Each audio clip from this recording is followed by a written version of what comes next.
Eckhart Tolle, he has this beautiful quote. I hope I get it right. He says that the power for creating a better future is contained in the present moment. So we create a better future by creating a good present. And all futures work to me is about how do we create a good present and then thereafter a better future. And that is a big shift. It's a shift from saying this work is out there and down the track, I've got more important things to do, to saying we never get there. It happens via action and inactions. How do we keep the lights on and think about creating a good present, a more viable present? Welcome to the Work for Humans podcast. This is Dart Lindsley. Reanna Browne is a trained and practicing futurist. And one of the first things she will tell you is that the future does not exist. It's not some fixed thing out there waiting for us to arrive. There's only the present. And the best way to create the future we want is by acting out that change right now. With a decade of experience in strategic foresight, Reanna guides public, private, and startup companies in navigating change, cultivating resilience, and using the present to shape a more promising future of work. Reanna is a trained futurist, former professional cricketer, and the founder of Work Futures, a global consultancy firm specializing in strategic foresight. She holds an MA in strategic foresight from Swinburne University and a postgraduate qualification from the University of the Sunshine Coast in Australia. She's a leader in her field and has earned recognition as one of the world's top futurists among fellow practitioners. In this episode, Reanna and I talk about the field of futures and foresight, the job of a trained futurist, and the largest misunderstandings people tend to have about the future. We also discuss how to use the present to change what lies ahead. What led Reanna to specialize in the future of work in particular, the largest changes we see emerging in the field today, and other topics. If you enjoyed today's episode, make sure to hit that subscribe button so you'll never miss out on future episodes. And now, I hope you enjoyed this enlightening conversation with Reanna Browne. Reanna Browne, welcome to Work for Humans. Thank you, Dart. Pleasure to be here. So a lot of people use the phrase the future of work.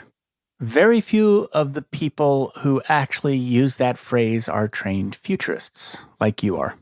And honestly, I don't really know what it means to be a trained futurist. And that's one of the things I want to understand when I'm talking to you today. But what I do know is that in conversations with you in the past, you surprise me more often and create more aha moments for me per word than almost anybody else I talk to. Your perspective is deep and it's clearly quite different. And you do specialize in a couple of different kinds of futures, but you do specialize in the future of work. And I want to dig into that today. What is the field of futures and foresight, which is the field that you are in? How does one train for it? And what is the job of a futurist? I feel like we've started with a very contentious question inside the field of how do you define the work? What is the work? What are the boundaries of the work?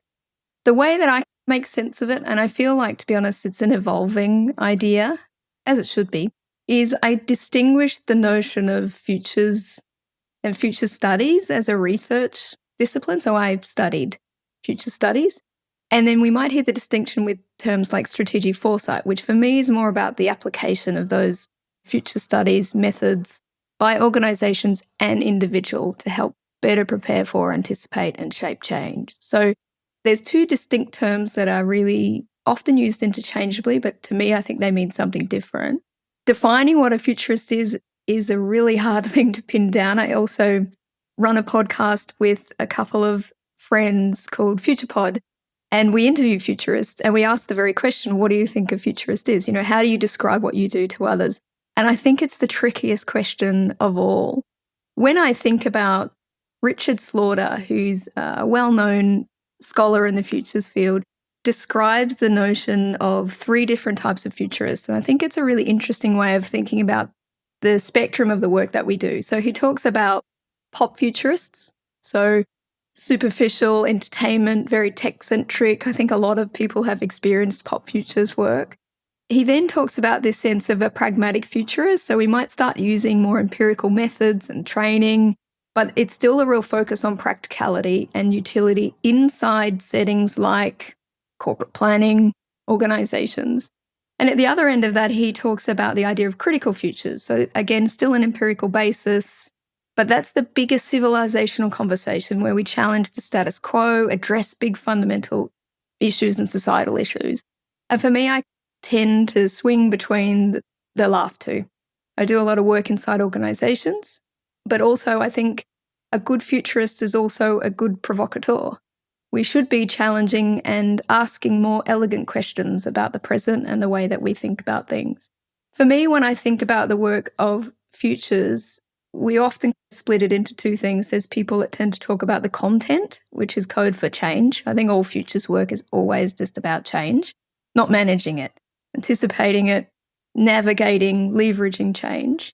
But I think there's another side to the work which I really love, which we might call more futures literacy, but for me, it's actually teaching people to think differently about the future. There's a distinct career-changing moment many years ago when an executive said to me, I hope you're ready for argy-bargy, which is like an Australian term for like confrontation, in this executive workshop that I was running. And I said, why? And he said, well, this is a really common dilemma. The head of finance is more likely to say, we can't change anything, we need to keep the lights on, we can't do anything differently. And we'll hear also from the head of strategy that says, if we don't change, there will be no lights to keep on.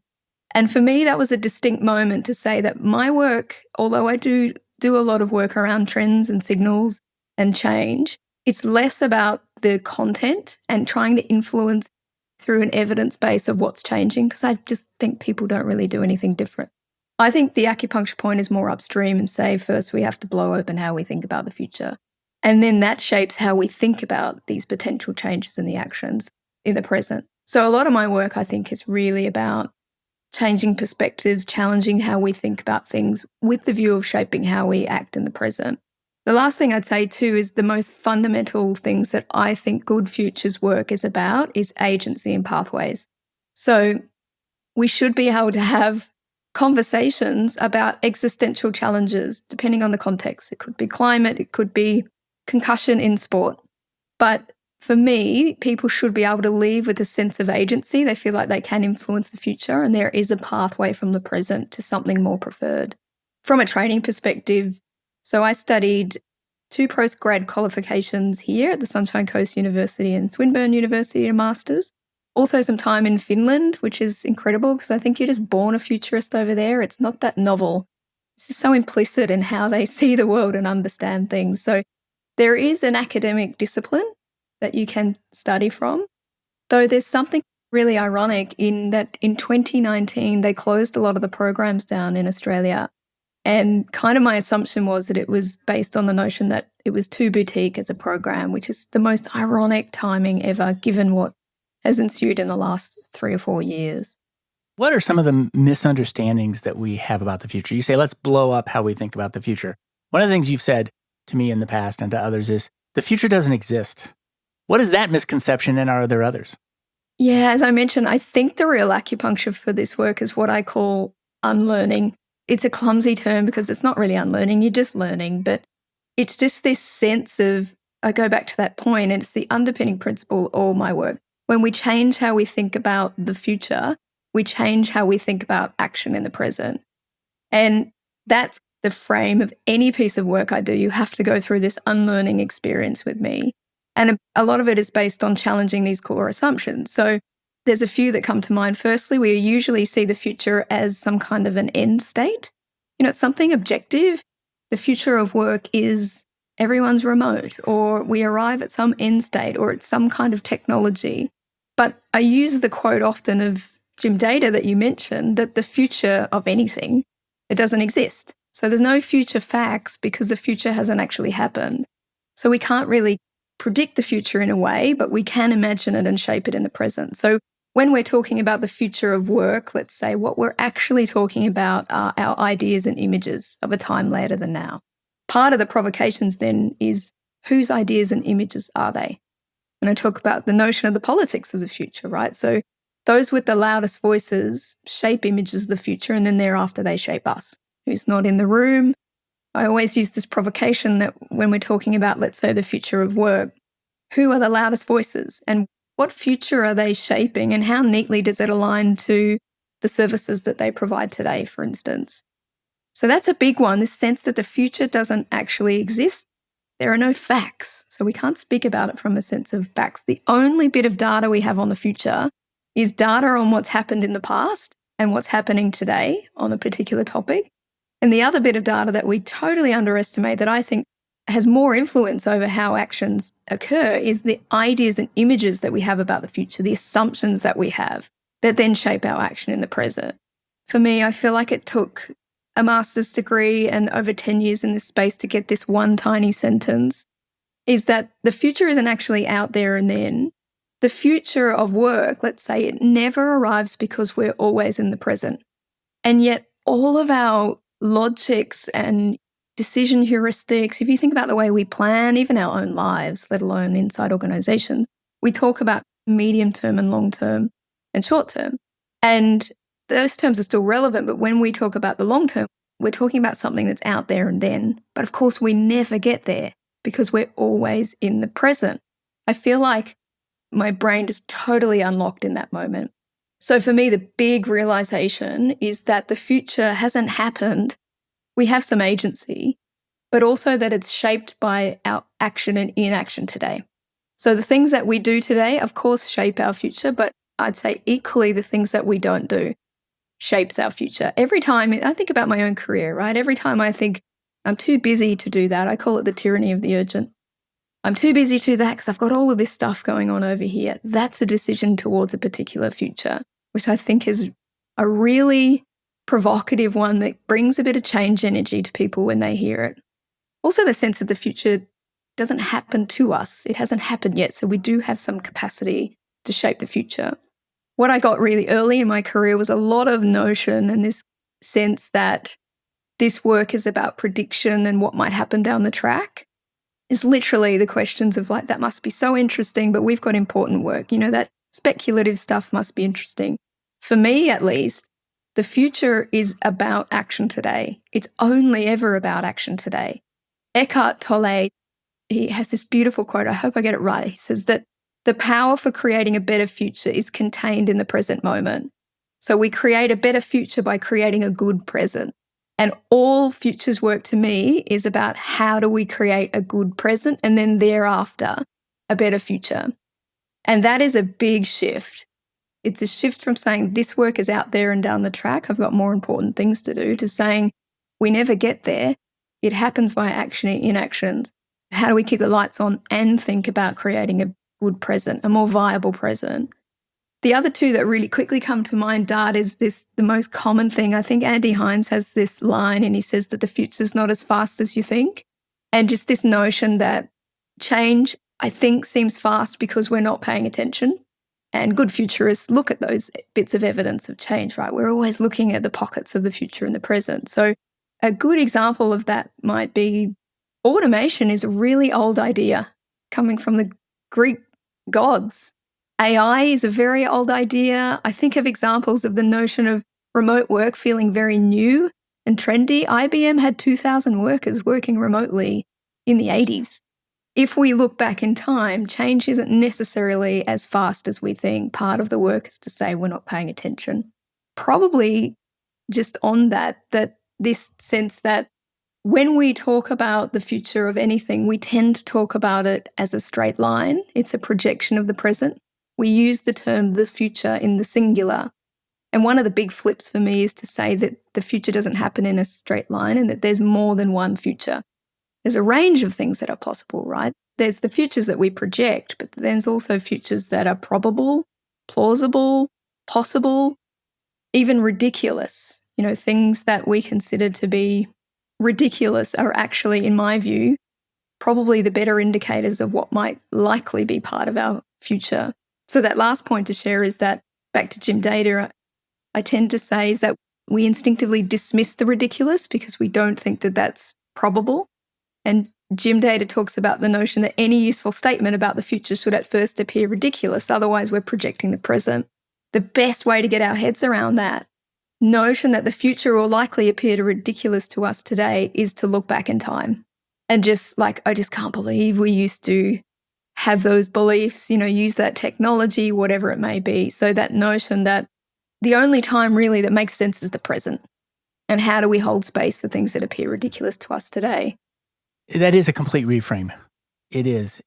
You used a word which I'm going to misremember. It was something like microactivism. That's not exactly what it was.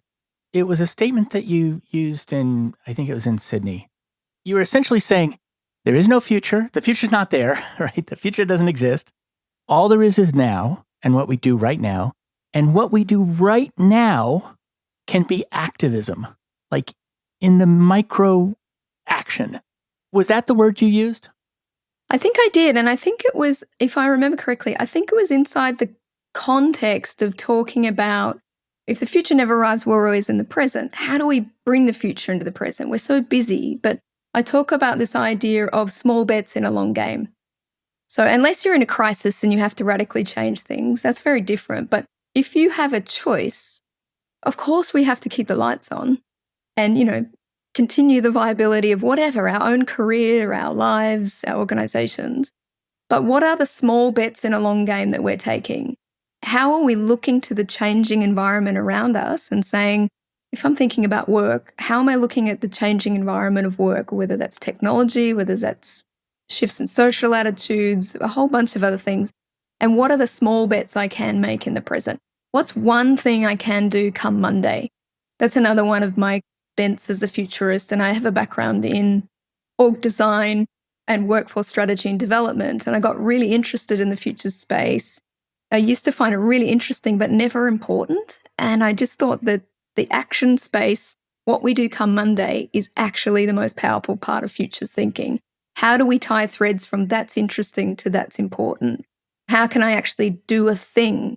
And I use that analogy of thinking about a plane on a trajectory that changes by 1 degree.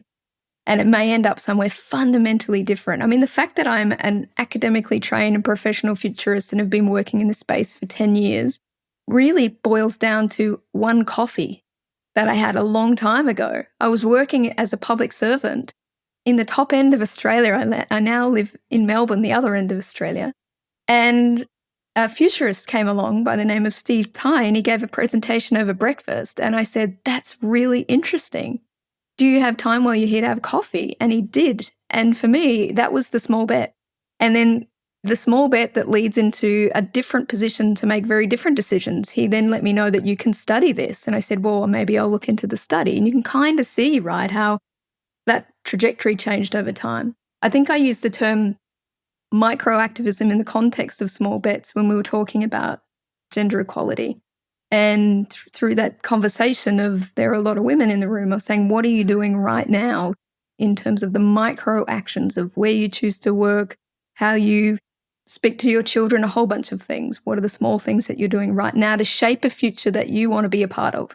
Because we're all inhabitants in these futures. We talk about particularly the future of work as if we're not going to inhabit it. It's like, what do we want? Because we're going to be living in these futures. So let's actually have that conversation. I find that very empowering. I could bring the future into right now immediately just by knowing what I want the future to be. Recently, I interviewed Meg Wheatley, and she said some things about the future that really challenged me and made me feel pretty bad, honestly, which is, first of all, she's a very deep systems thinker. She's got a background in the sciences, and she sees civilization as a system, and she sees that system as having rules for how it progresses. And this is based upon the work of Tainter and Ophel and Lord, somebody who I can't remember their name, who basically have looked at a lot of civilizations that have risen and fallen and said there's a pattern and there's a duration. What's your perspective on that way of looking at what might be? Personally, I love Meg Wheatley. She was such a big influence on my career. I think I mentioned that one of my favorite bosses early on, like 20 years ago, maybe longer in my career, put a Meg Wheatley book on my desk and said, read that. I've really followed her work over time, and it's been interesting to watch her navigate the future as she moves through the future, in the sense, and how that's shifted her perspectives. I go back to that notion that how we think about the future shapes how we act in the present. And there is a sense, there's this really infamous game, if you like, based on Fred Pollack's work, created by a very good friend and mentor of mine, Peter Haywood. And he gets you to orient to the way that you think about the future. Are you optimistic? Do you think that people can influence things? Or I'm optimistic but think it's up to bigger forces? Or I'm pessimistic but we can still act? Or I'm pessimistic and think there's no hope, we cannot act? And it's a really simple, of course, it's a simple heuristic, but a useful one, and it helps us give a sense of an orientation and how that orientation shapes how we act in the present. And I give this example because I ask everyone in the room all of the time, who puts their hands up, and watching how people orient differently, the sense of agency that they have over the future or otherwise. And I'm interested in that because I think about my own journey. So I probably started high agency, high hope. Then when I studied my master's degree many years ago, I moved what we call to the bottom left of the Pollack matrix. No sense of hope, no sense of agency. I don't think we can do anything because it was like existential dread. And for me, I could also see why a lot of my very good friends and mentors have some spiritual practice to kind of even out the work. But that became a very static space and a really unhelpful space for me to orient from. It's almost the space of depression in a way, to be honest. I'm definitely not suggesting that's Meg's perspective, but I just use this orientation as a really interesting way of thinking about how we act. So I've probably moved further because it became such a depressive state for me and I lost agency and became apathetic. I've probably very intentionally moved further to the bottom right, pessimism, but with a sense of agency. And it comes back to that notion of hope, not optimism, not blind optimism. So I think what Meg is sensing is some of these existential crises and challenges. And that's kind of what tipped me into the bottom left, right? And I don't disagree with her in many of her observations. I think we're really ignoring critical tipping points, whether it's climate, whether it's health, whether it's democracy, whatever it may be. But in my own personal view, I needed a sense of agency. So I can still feel pessimistic about things, but I still need to act with some sense of intentional hope. And I find that really interesting because that's a personal perspective, but this also plays out collectively. So I use this example of there was a study of 12,000 young people, and I'm really concerned about this as a futurist. And it was like 56 or 60% of them said that they felt the future was doomed, mostly around climate inaction. So we'd say that they're bottom left on this matrix, right? And for me, that is a scary space. What happens when young people feel apathetic, no hope, no agency, no pathways? For me, I just don't think anything useful can come from that from just a human thriving perspective. So we can do both. Both things can be true, right? We can reckon with the realities that are around us, but still act intentionally with some sense of hope, even when we feel hopelessness. One of the things, sometimes there's the wish at the bottom of the stair where you said, I wished I'd asked Meg this question. If you look at the work of somebody, for instance, like Steven Pinker and his book Enlightenment Now, in which he shows that on almost every measure of human thriving, the trend is up. Less violence, longer lives, better health during our lives, more education, more democracy, and obviously not equally spread out, but in aggregate, moving toward a better direction. His argument is, it's always gone up in the past, basically. I think it's going to keep going up. How's that for a way of reasoning? For me, it comes down to how we individually perceive the world, because you could really easily build an evidence base that's counter to that. I feel like it's the wrong dilemma to solve, in a way.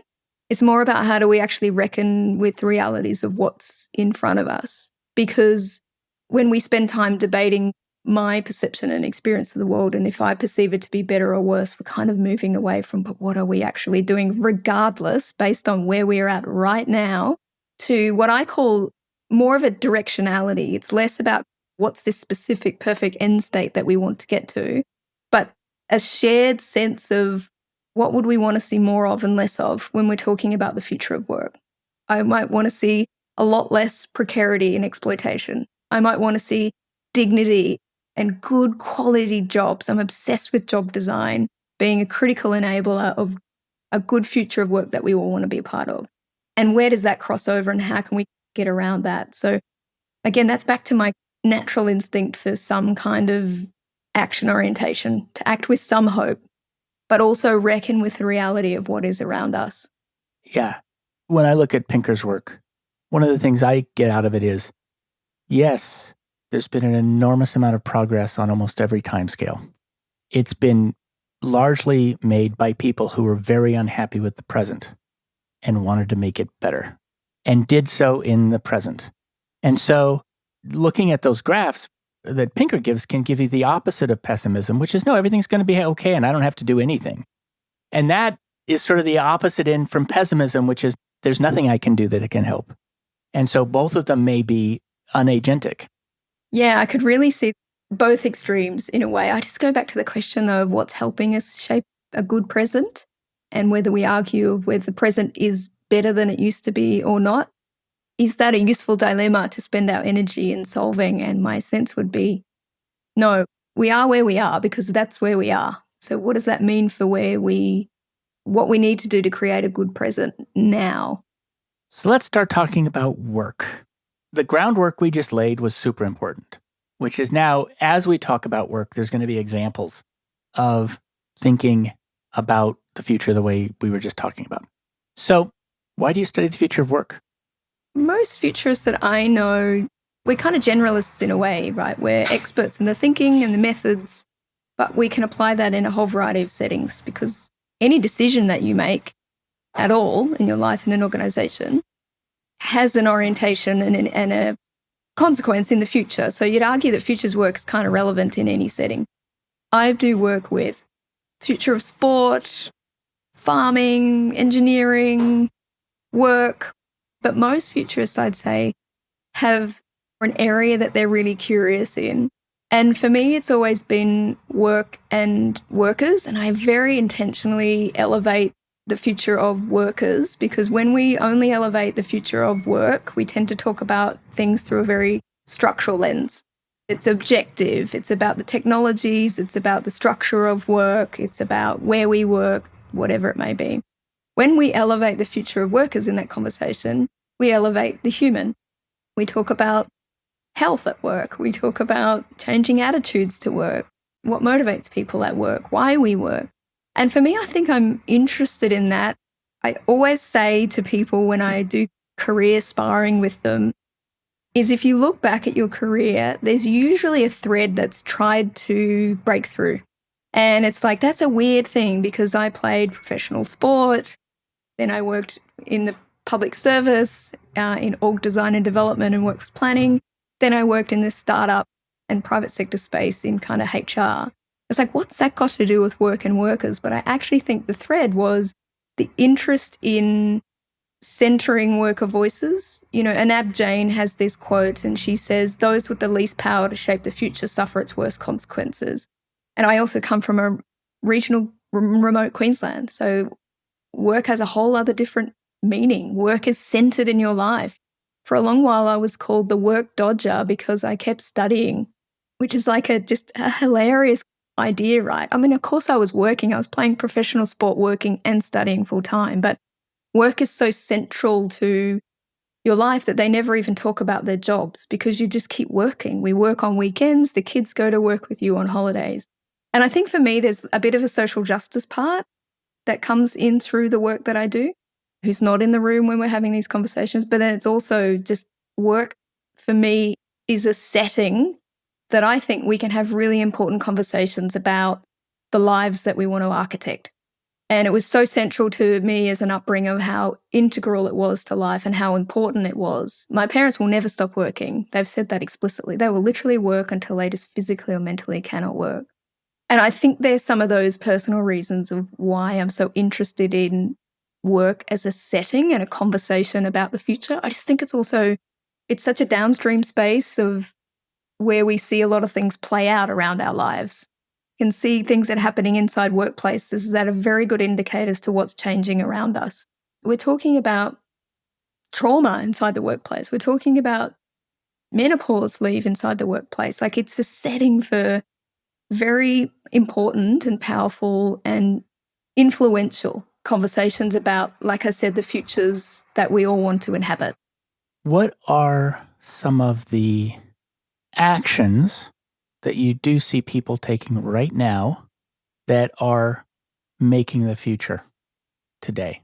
In what way? Tell me a bit more about that. Okay, I'm trying to say, it's a complicated phrase. I'm trying to say it like I think you would say it. So I'm going to say it a couple of different ways. What's emerging in work today that is in the direction of the future, is representative of the future, is people actually creating the future in the present? So microactivism would be one way to talk about it. Another one would be positive deviance, where there are people who are doing things that are quite remarkably good, which we could all potentially achieve. Yeah, okay. In a way, I see the story of change as a very dynamic one. Things just don't arrive and then we inhabit it. All of a sudden, we're in a different space. So imagine the metaphor of a set of dials, and it tells a more dynamic story of change, not just what's emerging, but also what's declining, and they tend to go hand in hand. So if I think about work, I'm always looking for signals and evidence of both what's declining and what's emerging. And that gives a richer picture of what's changing. A lot of the guests on your podcast would be talking about these very things, right? They'd be talking about what's hitting an edge, but also new insights, new ways of perceiving and seeing the world and work. In a way, I usually ask the question of myself of what am I paying attention to right now?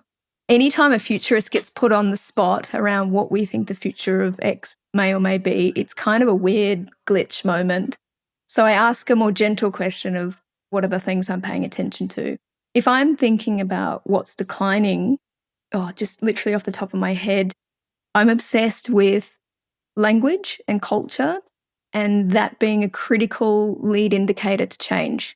So I won't look into technology as much. I'll literally look at language. I spend way too much of my life on Reddit. I'm looking at subculture language. The microforms of activism are a way of enabling that resistance, enacting on that resistance. So I think it's a really good indicator.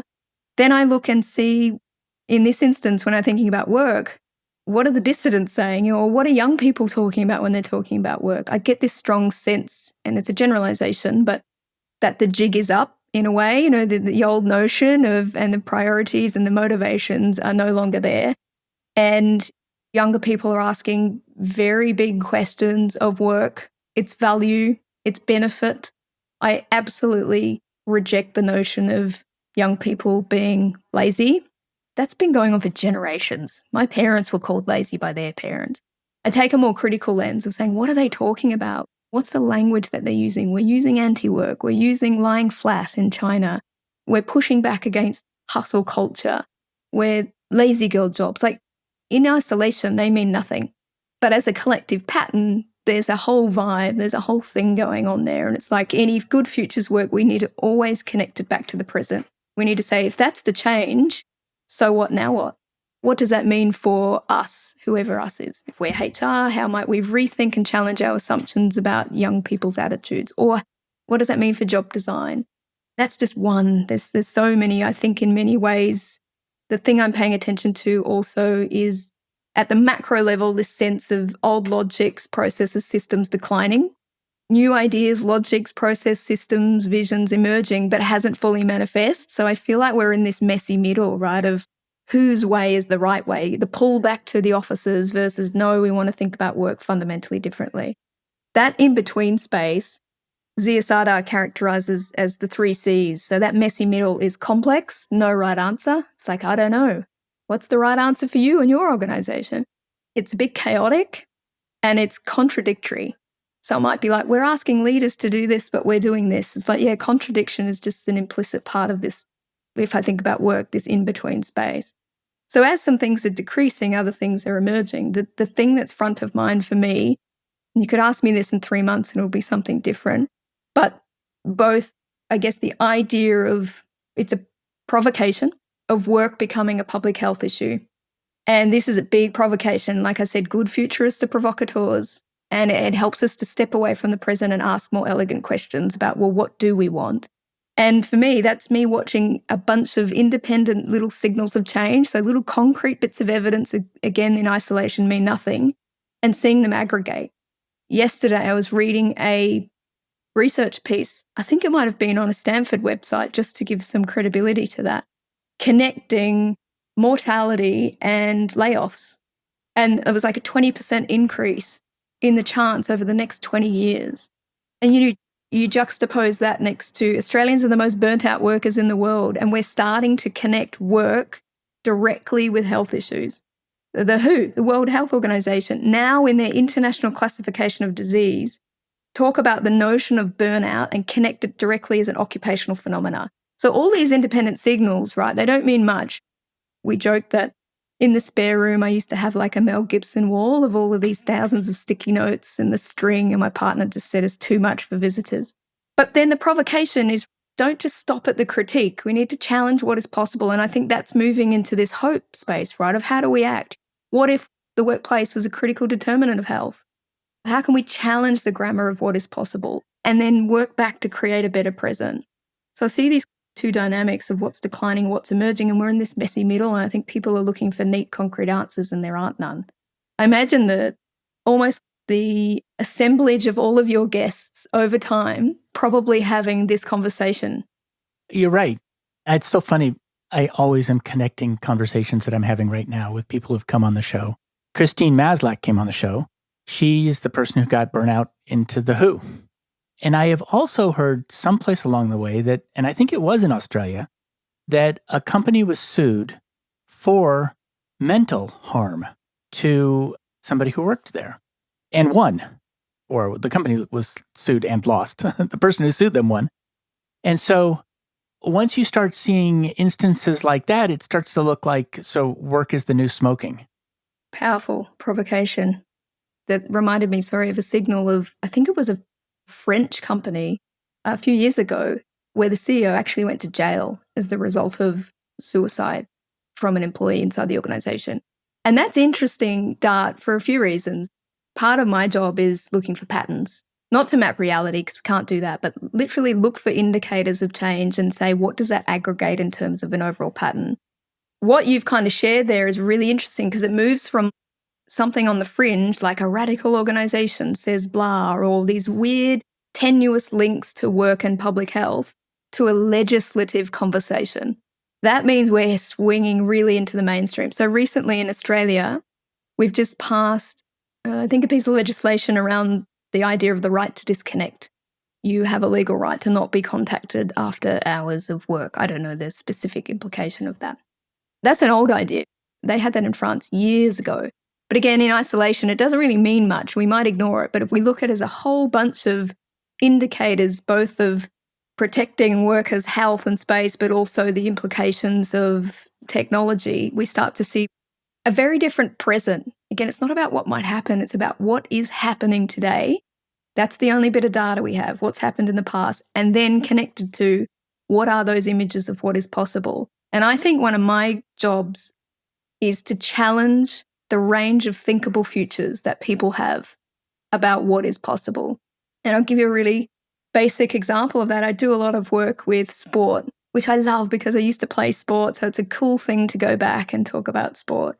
I played cricket for many years and worked in that space as well. And in Australian culture, like work, sport is the real setting for social change and public health intervention, and what's going on in sport is a very good barometer of where we're at with things. And I give this example, so women's football, AFL football, so Australian rules football, is kind of emerging here and it's growing and it's really, really exciting. And for me, we've had a long conversation about maybe it'll be good when we get some decent crowds. And I sit back and say to them, how we think about the future now. So if I think 20 plus years ago when I was in sport and I was saying there's no way this could be professional, how that constrains what is possible in people's minds and then thereafter shapes actions took 20 years to fundamentally change those things. But also what I remind them of, so part of it was what is possible? What is the future that we actually want? Not what we're projecting today and don't borrow it from men's sport. What is a future that is possible here? How can we expand our range of thinkable futures? Not only by looking at what's emerging, but also looking back. So as a good futurist is a good historian. We're taught to go back as much as we are. Not that necessarily change will be straight line, but in many ways, if I did a quick search to say AFL women's football, the big assumption is that it's slowly progressing and improving. In 1929, there was a crowd of 45,000 people that watched two pajama factory workers, of women workers, play at the Adelaide Oval. So part of it is, how do I expand the range of what people think is possible? Because that shapes and constrains thereafter how they act at the present. A part of what you did in that story was you looked for a positive deviant, not in the present, but in history, which is, it is possible, and it's not the future. It's been the past, so it can be the present. It opens up the range for what is possible. The only time that makes sense is the present. The past feels as ridiculous as the future does. And for me, that's a real provocation to orient both ways for inspiration in decisions and the way that we frame those images of what is possible today. It was interesting what you said about looking at language. As somebody who is acting now myself to change work, there's a language from the past that frames workers and work a certain way. And there's no language to replace it. And I feel like it's a funny conundrum. Do we have to change the words? Like, is that an activist thing to do? And does it help? I always wonder whether or not changing the words helps if we're not changing the mental models or something deeper. Oh, that's such a good provocation. In a way, I mean, ideally, yes, both. I'm a huge believer in the power of metaphor. And a brilliant mentor of mine, Sahel Iniatullah, when I first got into the space, I found his work very powerful because he works a lot in myth and metaphor and how that shapes, again, what we perceive to be possible in the present. And how sometimes I think Dart, even the metaphor, can implicitly reorient the mindset or the mental model that sits behind that. Our brains just do these amazing things when we can talk about a shift in a metaphor. When I think about an example that Sahel used to share in terms of how reclaiming language and understanding things through the lens of a metaphor can be very powerful in shaping action and what's possible. He gives the example, and I think it was a research study, and they had two groups, and it was about crime in a society. And they had two different titles to the study. One along the lines of crime as a beast, one along the lines of crime as a virus. And they asked people to read the same data, and they said, think about the types of interventions that you might consider. And of course, the crime as a beast, we read it through that idea. And so interventions were very punitive. You know, it was about quite reactive punishment. The crime as a virus asked people to think about interventions, implicitly asked them to think about interventions through a more connected perspective, a system. So interventions then started to shift towards community engagement, mental health, a whole bunch of other ways. And the only shift was thinking implicitly about how those two metaphors shifted. And for me, I think part of it is how we powerfully use metaphors to shape different stories about the future and what is possible. And you might also say language as part of that in the same vein. In a way, some of it might even be reclaiming language. When I first started this work, I never referred to myself as a futurist. There's a whole background conversation about that. And then part of the provocation someone was saying is you need to reclaim that. And then how you present is indicative of what a futurist is, and you need to put that position out to the world. I thought that was a really interesting frame. But back to that notion of language and metaphor, for me, I think it's some of the most powerful, even at a personal level, the most reorienting moment in my career was talking about a process of thinking about my current state as a metaphor and then thinking about a desired state.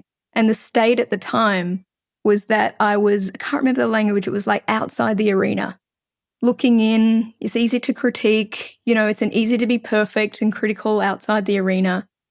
And the shift was to say, what gets you inside or at the edge of the arena? What are the actions? And just implicitly, my body knew the suite of pathways that I needed to follow. It was small experiments, starting to partner with people, going and watching things early on of how other people did it, find a mentor that you really admire, a whole bunch of those things. So I couldn't agree more with the notion of language and metaphors shaping what we see as possible, but also reorienting how we act in the present. What proportion of the future of workers is in the hands of the workers? So what you just said right there is you told a story where you realized you're outside the stadium, you're outside the arena, and you said, okay, I'm going to find a path in. And so you changed your work by making it so with small steps. And because of the way you talk about the future of workers as being something that is micro, it's a micro activism. Is it so micro that only individuals can do it? Oh, what a good question. I mean, it's kind of unearthing a bit of a theory of change in a way of saying, well, how would change happen from a perspective of a worker? I guess my starting point is to say, over the years, we know just factually that we've seen solidarity movements deteriorate. We've seen unions decline, a whole bunch of things. All the reasons that we used to come together and congregate and be able to share our experiences have really dissipated across a lot of Western countries, particularly here in Australia, but also elsewhere. And part of it for me is thinking inside my little sphere of influence, what are the small things that I can do? I have no interest in being a union representative or going down that side at all. In fact, I think some of that is losing a lot of relevance for workers, and young people are setting up their own configurations of worker solidarity. I'm really interested in that. But in a way, I guess it's a theory of change and a tipping point, right? Does an accumulation of individual action contribute, aggregate to a tipping point? I see signals in the present where I think it's a bit of and both, right? I don't know. It's a bit chicken and egg of does the individual action then shape the collective or vice versa? I'm not sure. But what I can see is Australians are striking at the fastest rate in history. Teachers are striking, childcare workers are striking.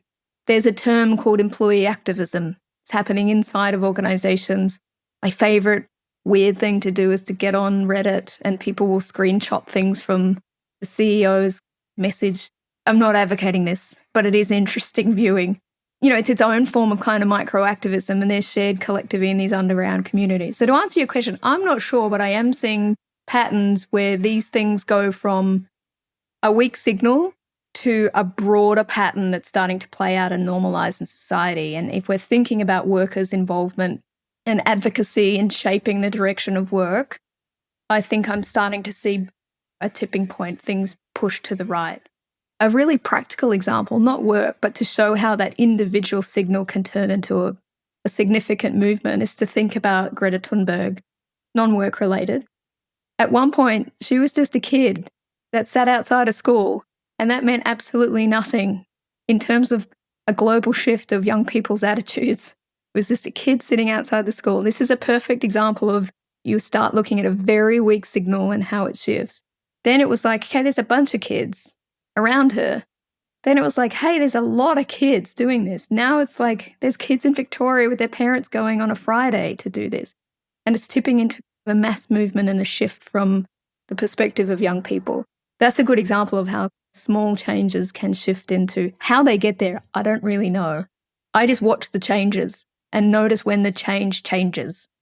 One of the really big movements right now in work, and I just became a lot more educated in it because I just interviewed Bart Houlihan, who is the founder of B-Lab, which is the certification body for public benefit corporations, which actually recognize employees legally as a stakeholder as opposed to simply shareholders being the only stakeholder.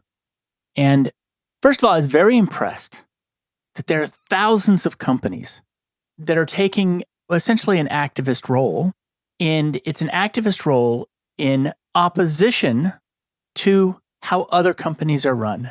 I'm very impressed because companies are quite powerful. And if they start doing that, that's a quite powerful thing. But it leads me to ask the question, if I'm a leader, what is my job? How should I look at my role in the future of workers? I kind of had the answer to that because it's kind of like, well, what do you want the future to be? It's, you should activate for that. But I just think that there's actually something going on that is giving leaders an opportunity to take on a status quo that's been there for at least, especially in the United States, since 1979. Yeah, and it's a good question. And instinctively, I say, take it personally. You are an inhabitant of this future of work. What do you actually want to be inhabiting yourself? And through your actions, you are shaping the experience and the future of work for many people around you. I always have that provocation with HR. It's like even the banal things that you do actually shape the future of work for many people in this organization. I think part of it is, and I had this experience sometimes of, it can be difficult to push up against a dominant paradigm inside an organization. Meg Wheatley talks about that notion of creating islands of sanity, and that's what I used to almost use as a framework and a framing for my own leadership practice inside an organization where I felt some difference in terms of competing images of the future, what we'd want around work. There's that in-between time, old ways kind of bumping into new ways, and we might see pockets of people experimenting with that in an organization, but it might not be fully manifest. So not everyone can work over in these other spaces. We do have to navigate the system as it is. And we have competing images of the future. And that's a tension. What one leader wants or one organization or, the CEO wants may be different. And I feel like some of those tensions are starting to manifest. I feel like the organizations that are transcending this are actually having more participatory conversations about the future of work. Like you mentioned, the shift from shareholder to stakeholder and the role of workers in that. In a way, I think we have to take it personally as leaders. What is the future of work that you're perpetuating? How are you creating a good present? And sometimes that's in your own microactivism. Can you do that inside the organization that you're in now? We all have different change thresholds too.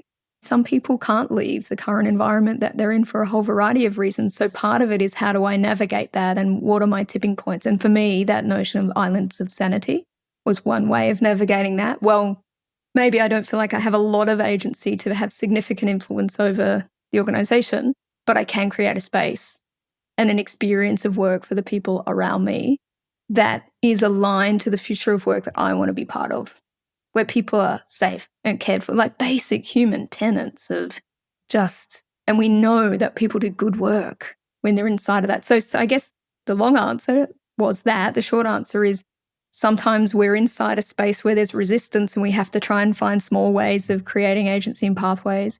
Sometimes we need to make a decision of, is this where we want to spend our time? Are we pushing against a system or a belief that doesn't align with me? That has health consequences too when we sit in that space for too long. So it's a good question. It does. And this is one of the things I've learned. I used to say it one way, and now I say it another way. The way I used to say it is, as someone who is a worker, the dominant paradigm will not pay you to overturn it. The dominant paradigm will not pay you to subvert it. But what I realized is, it's subtler than that. The dominant paradigm will pay you a lot of money to support it. And as long as we take the money without recognizing what system we're supporting, we will be creating the future that we're paid to create. And I'm one of the people who was paid to create a kind of work that I now don't believe in. I have a house and my kids went through college, and I did that with taking the money. But I will tell you that in the middle, I did not know. It took me a decade of working in the model to say, wait a second, this is constantly going against my values and causing me moral injury. And that the logic that underlied the decisions I was making was entirely internally consistent. And so I could follow the logic, and it would take me back to, oh no, this is what my job is to do this. And it wasn't until I stepped out of the local paradigm far enough that I could see, oh, I'm in something. So that was a long story, but this thing, which is that the dominant paradigm will pay you a lot to support it. Yeah. And some of us, there's a luxury of choice of being able to say, sometimes I want to sit outside of that. Sometimes not. Sometimes people just have a strong sense of that. But you're right that there's a consequence of that. The notion of moral injury for health practitioners and doctors, particularly in Australia, I'm not sure about over there, is so high. It's like one of the most significant health issues related to work. They think that they're entering the field for a certain reason. They get inside the system and they're absolutely exhausted and not just physically kind of burnt out. It's that constant. Gabor Mate talks about a lot, that challenge of authenticity of why am I here, but I've actually got 7 minutes to respond to this person's existential health crisis. So I keep going back to that notion of, I really think that, and again, it's complex, right? And there's corporate profits and there's power dynamics, there's all of those lenses. But this is why I fundamentally believe that work can be a setting for such a rich life and good health. And that requires some expanding what we think is possible of work. I think it's hitting a threshold in many ways. Physical, emotional, mental health is one threshold, but there's such a big opportunity where work is a setting for better futures. So I want to get to the closing questions that I always ask. You've heard me ask some of these questions, I believe. One of them is, what do you hire your job to do for you? I think it's learning and creative problem solving. I think there is a real part, and I'm not sure if this neatly answers the question, but this sense of, I don't know how it fits that. You might be able to work backwards and find a way of how this fits, but I've found a space in work where I can build agency and pathways for others. And the most joyful thing I get from my work is when someone beams up to me after a session and says, I'm excited, or I have energy, or I'll give you an example of, I ran a session with grads. I'm really big on, we need to create more hopeful futures for young people. And the way to do that is to get them to think differently. Don't convince them with evidence otherwise. And I ran this session with grads, and it was like unlearning the future, teaching them to think differently. You've got agency, you've got pathways. And I got a text message from one of them afterwards, which firstly was intriguing because I don't know how they got my phone number, but that's also an amazing thing that young people can do very quickly. And the response was, I had been feeling really depressed about work. I have been feeling really stuck and I don't know what to do. And now I feel like I've had a big shift. I feel excited for the first time. And I don't know how to encapsulate that, but in a way, that's why I hire my job to do for me. I will tell you, there's a couple of different things there. First of all, a phrase came to me that I just love, which is that this person who came to you said, I thought the future was happening to me. I'm happening to the future. Nice. I really love that phrase. So, while I'll tell you there's a couple things in there, it is to help others, but it's not exactly that simple case because it's helping others to help themselves. It's much more a teaching to fish situation. And you also love the detect, the moment when you can tell it's happened. And so reorienting people to possibility. Talk about a way to change lives. If you can be that cup of coffee that you had 20 years ago with that one person for other people, that's a big deal. I think it comes back to that idea of how we can create impact in the world and what is it that I do that can have some utility in the world. And for years early on in my career, I used to think it was my responsibility to change organizations, which is an absurd idea now that I'm much older. And when I really let go of that and reframed my work as my job is to work directly with this person that's brought me in, if I'm doing consulting work, and to actually frame this through the lens of how do I create shifts, agency pathways, sense of energy for change in individuals. And when I reoriented it that way, I just got so much more enjoyment from my work. And I could see and start to connect firsthand the impact of what I do with an individual's life. I ran a session a few weeks ago and I do this work. So I do a lot of corporate work and it's about strategy and planning and business. And then some of my most favorite work is what I call futures of you. It's taking tools that we use for organizations and strategic foresight and futures thinking and applying it at a personal level. And that was the session I ran with the grads. Teach them to think differently about the future, give them these tools to actually start to find pathways in the present and leverage change. And I ran it with some really senior women a few weeks ago. And again, it's just my favorite moment in this work where one woman texted me after, because we always get to a point where I make them get to a point where they say, what happens come Monday? What are the 3 things that I'm going to do come Monday? We need to commit to something.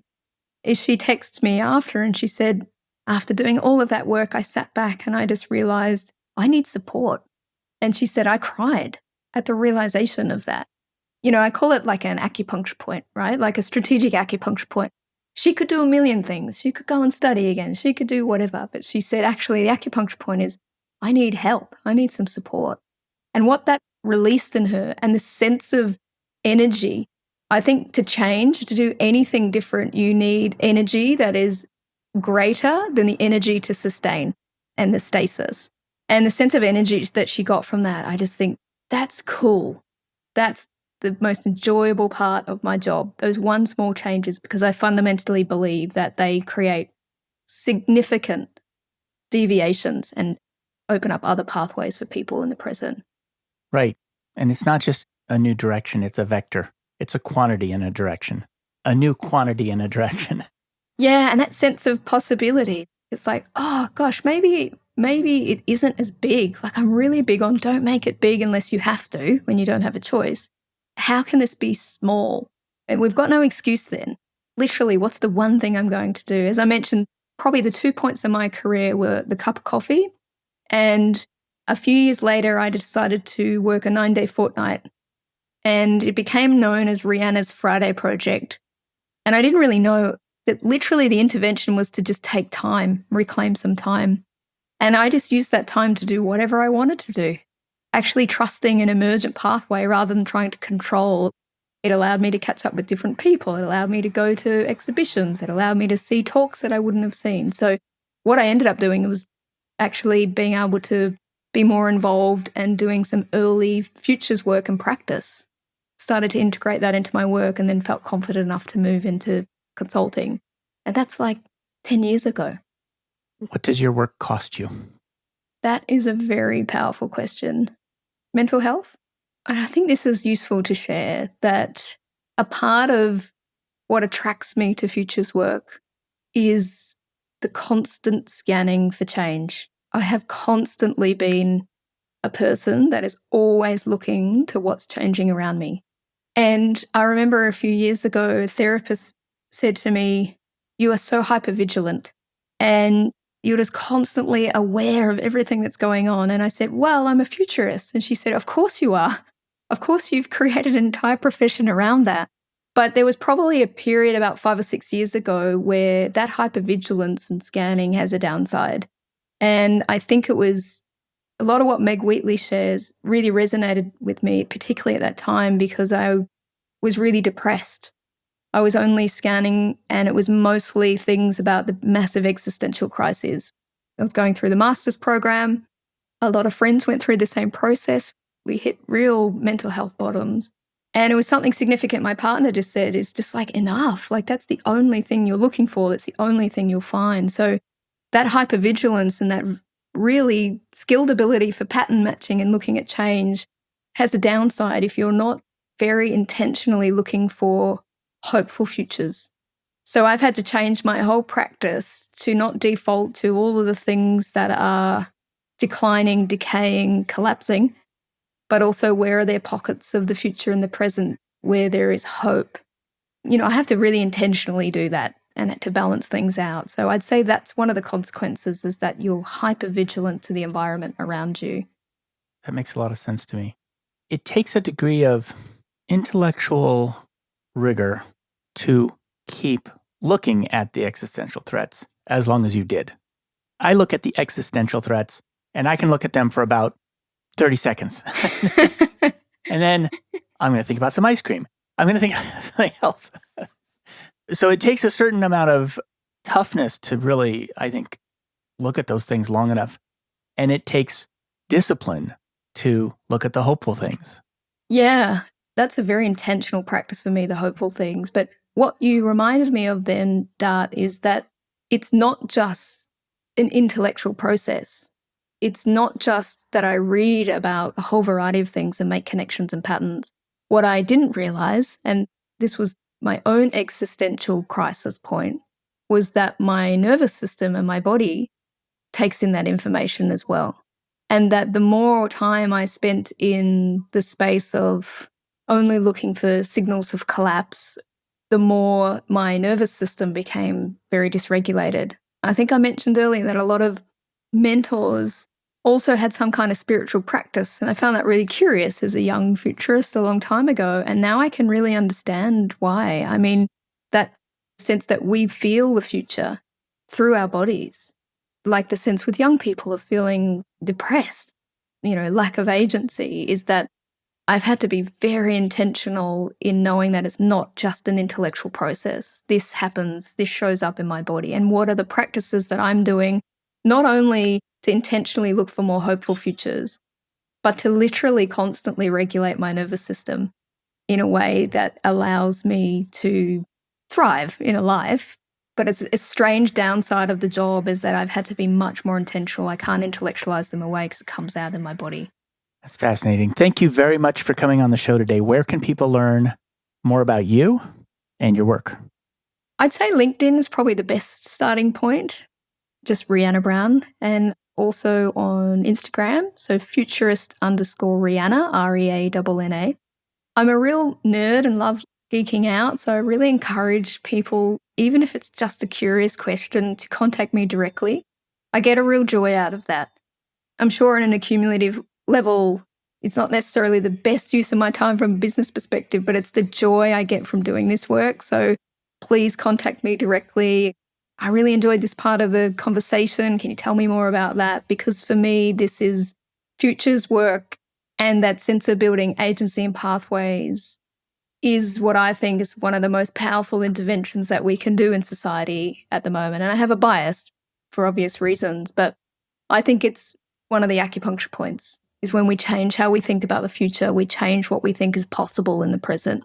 And our work is to create a good present. And how can we feel hopeful and a sense of influence over that? And when we do that, our actions look very different. So that's part of my mantra, putting that out there to the world. If anyone's interested, please reach out to me directly. Thank you very much. My pleasure. Thank you, Dart. Such a joy. Thanks for joining me for another episode of Work for Humans. If you enjoyed this episode, please give us a 5-star rating wherever you listen to podcasts. And share the show with one person you think would get value from it. Believe it or not, this really helps us grow the show and reach more people who want to build the kind of work that people really want. As always, thank you to my producer Jason Ames at Ninth Path Audio for his insights into content and his high standard for quality. Final note, the opinions shared here are my own and not the views of Google or Cisco Systems. Thanks again for listening. See you next time.